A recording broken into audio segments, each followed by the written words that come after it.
कर चुका हूं। यदि अब भी मैंने इसका पूर्ण त्याग नहीं किया तो आने वाले समय में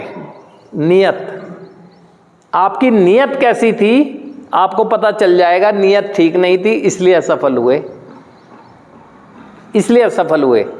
और अब वर्तमान क्षण में आप रह रहे हैं, आपके मन में जीवन ये इच्छा आ रही है, ये जो आप बोल रहे हैं, तो अपनी नीयत देख लें क्या है इसके पीछे। इंटेंशन होती है ना हर चीज के पीछे, मेरी क्या है।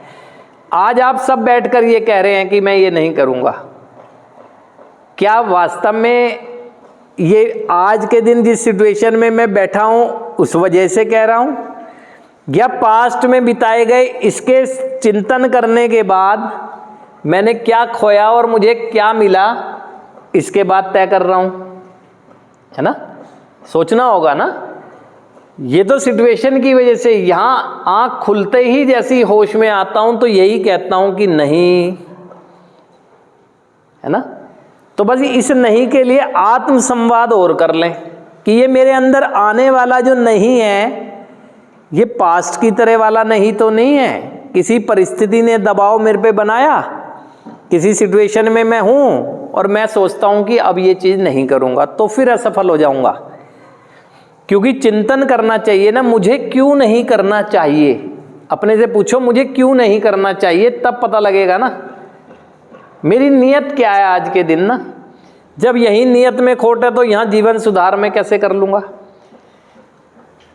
किसी भी व्यक्ति की जीवन सफलता के पीछे वो जो भी कार्य करना चाहता है उसके पीछे उसकी नीयत साफ होनी चाहिए, है ना।